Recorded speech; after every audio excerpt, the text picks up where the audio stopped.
네, 이상입니다. 그러면 저희 지금 아까 충분히 신문하셨습니다. 다른 분들께서요. 제가 주신문상 49항에 관련되는 반대신문과 나머지 그 녹음 파일과 관련되는 중요한 사실이 있기 때문에 네, 그럼 간략히 신문하십시오. 예.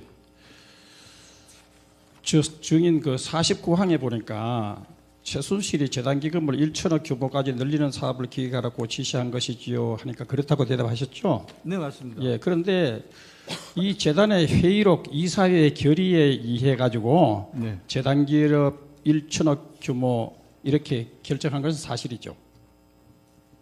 회의록에. 회의록에 이사회에서 결정해서 예. 아니요, 저는 그런 그러면 사항이 회의록에 없는 것 같습니다. 기재된 거는 그럼 뭡니까? 1천억에 기재된 그건 게. 최순실 씨가 지시해서 그렇게 기재가 된 것 같습니다. 자, 그러면 네. 미르 재단과 K스포츠 재단이 네. 그 상당 부분의 기업들이 재산 출연을 협조하지 않아 가지고 네네. 774억 원에 그쳤는 것은 알고 있죠. 그건 저희 거는 288억만 기억하고 있습니다. 미르 그리고- 건 모르겠습니다. 아니 그러니까 내 거는 K스포츠 미르 재단 다 합해 가지고 하는 얘기인데 네네. 예. 그러고 증인은 그 태국에서 그 좀 고영태가 태국을 떠날 때 예. 인천공항에 직접 차를 타고 데리고 그 인천공항까지 갔습니까? 예, 제가 최순실 씨가 예, 그것만 묻습니다. 다른 걸 묻는 게 아니고. 예, 그거 전에 좀 설명을 드려야 될 거예요. 그래서 제가 이제 가게 된 거고요. 예, 최순실 씨가 그 인터넷 기사를 봅니다. JTBC에서 그 기사가 뭐였냐면 고영태 왈 최순실이 잘하는 건 대통령 연설문을 고치는 것밖에 없다. 그 내용이 나오고 나서 최순실이 저한테 전화가 옵니다. 고영태하고 연락되냐? 연락 무슨 일이 있냐? 그랬더니 얘가 지금 이래서 지금 나라가 뒤집힐 것 같다. 얘 빨리 찾아라.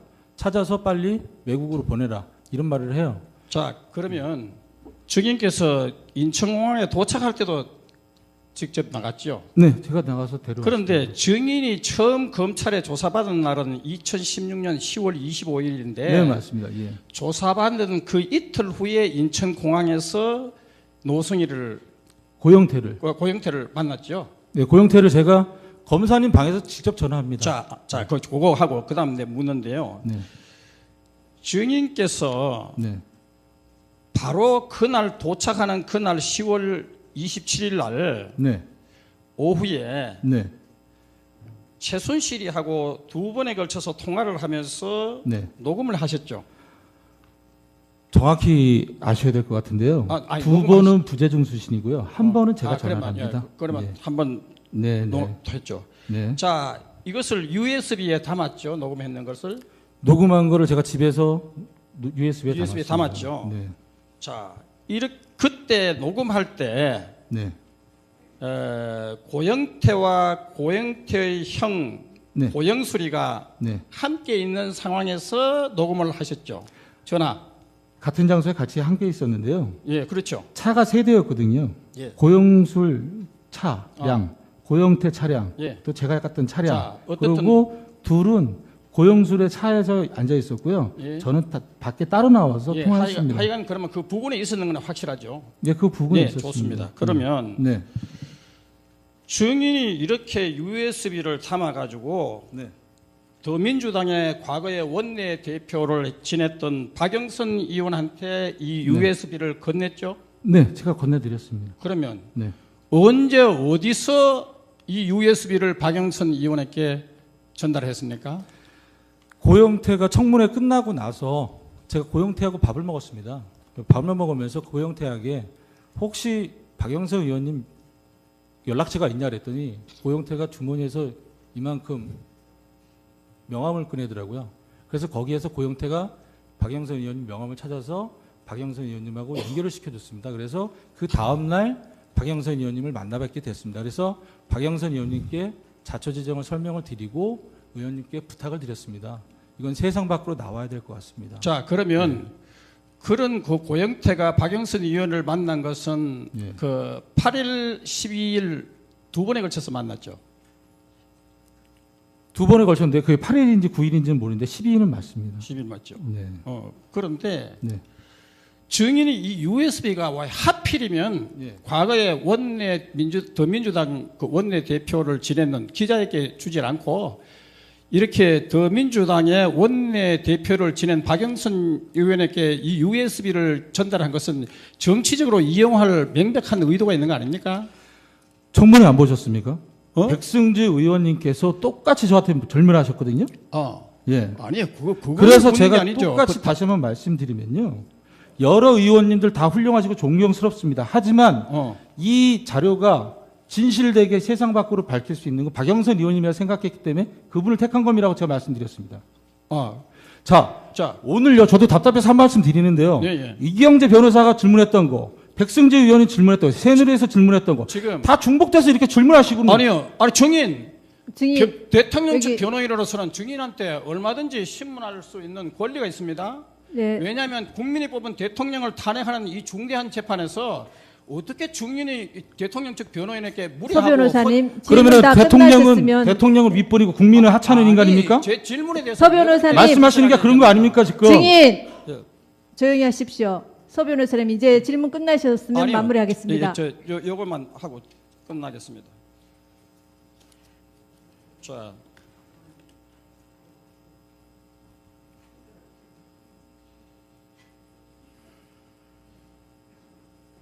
그리고 증인이 또 이렇게 7회 진술조서에 이렇게 얘기했더라고요. 저도 최순실의 국정개입 진실을 고발할 자료를 수집 중에 있다고 이렇게 얘기했죠. 조서를 받을 때 검찰에서 네, 이렇게 얘기했죠. 네. 그래서 물론 증인은 이것은 정치적으로 이용할 의사가 아니라고 이렇게 얘기를 하지만은 정치적은 분명히 아닙니다. 그런데 네. 왜 우리가 생각할 때는 네. 왜 더민주당 원내 대표를 지낸 정치적 영향력이 큰 사람한테 이 피청구 USB를 줬느냐? 피청구인 서 쪽에서는 변호사님 그렇게 그 생각합니다. 질문 아까 하셨지 피청구인만 않습니까? 그렇게 생각하시는 자, 것 같고요. 국민 대다수는 그렇게 생각하지 않습니다. 자, 그리고 고영태가요 국정청문회 나와가지고 그 최순실이가 권력 서열 1위라고 표현했습니다. 그 박영선 의원을 만나고 난 이후에 청문회에서 나가 그런 발언을 했어요. 그래서 우리가 이런 정치적 이용의 의도가 아니냐 이렇게 증인에게 묻는 제가 거예요. 다시 한번 바로 잡아드리면요. 고영태는 청문회 이전에 박영선 의원을 만난 적이 없습니다. 그렇게 유도신문 하실 거면요. 아니요. 8일 날 그 이쯤에서 그만하시죠. 8일 날 12일 날 만난 게 분명합니다. 서 청문회 언제 변호사님 나갔습니까? 이제 그만 질문하시는 걸로 예. 하시죠. 마무리하시죠. 다시 한번 확인해 보세요. 다시 네, 한번. 증인도 이게 흥분을 가라앉히시고 이 질문에만 답변하십시오. 그러면 이제 청구인 측에 질문 사항 없으시죠? 네, 그러면 재판관님들께서 증인에게 몇 가지를 여쭤보겠습니다. 네. 네, 증인이 똑같은 말을 계속하는 고충을 충분히 알고 있습니다. 네. 그러나 이제 마무리가 되니까 네. 그래도 이건 또 이 탄핵 심판은 다른 형사 재판이나 국회 국정조사랑은 다릅니다. 네. 그래서 저 참고 좀 한 두 가지만 확인하겠습니다. 네. 아까 이제 분명치 않아서 그걸 여쭤보는데요. 짐작은 하고 있습니다만 네. 증인이 뭐라고 하셨냐면 지금 쭉 이 일을 하면서 네. 이게 굉장히 부당하다고 생각을 했다. 그래서 처벌을 각오하고 이렇게 뭐 증언도 하고 진술도 하고 있다 이런 말씀을 하셨고요. 네, 맞습니다. 또 마찬가지로 친구인 고영태도 그 신분의 두려움을 느꼈었다. 뭐 이런 얘기를 하고 네, 계십니다. 네, 맞습니다. 이제 그런데 증인이 지금 한 일은 주로 K 스포츠하고 더 블루K 그 관련된 업무를 하신 건데 네. 구체적으로 어떤 부분이 이게 부당하다. 이건 문제가 있다. 느낀 부분이 간단히 말씀하시면 어떤 부분입니까? 네. 그 제가 간단히 말씀드리겠습니다. 2014년 2월 달에 만나서 사단법인을 만들자 그러고요. 그래서 제가 사단법인에 제가 골격을 만들었더니 최순실이 2건의 문건을 갖고 왔습니다. 그게 이제 김종한테 전달받았다고 갖고 왔습니다. 그러니까 하나의 문건은 그 분당 올림픽 스포츠센터, 그다음 하나 문건은 일산 올림픽 스포츠센터였습니다. 그래서 사단법인이 다 완성이 되면 사단법인에서 육성할 체육인재들이 두 곳 중에 하나를 택하게 되면 거기를 사용하게끔 하고 또 그 스포츠 센터도 운영할 수 있게끔 그렇게 만들어준다고 했습니다. 제가 그래서 그게 2014년 얘기죠. 네, 2014년 3월입니다. 그걸 이제 3월달에 이제 제가 골격을 만들면서 이제 그 부분을 접했고요. 그래서 제가 이거는 정말 부당한 일이구나라고 생각을 했습니다. 그래서 그 부분하고 그 다음에 2015년 8월달 이제 독일 넘어가서 회사도 설립이 안 됐는데 삼성에서 계약을 서두른 점. 그 다음에 삼성하고 계약이 한국에서 벌써 구두로 합의된 점. 이런 부분들이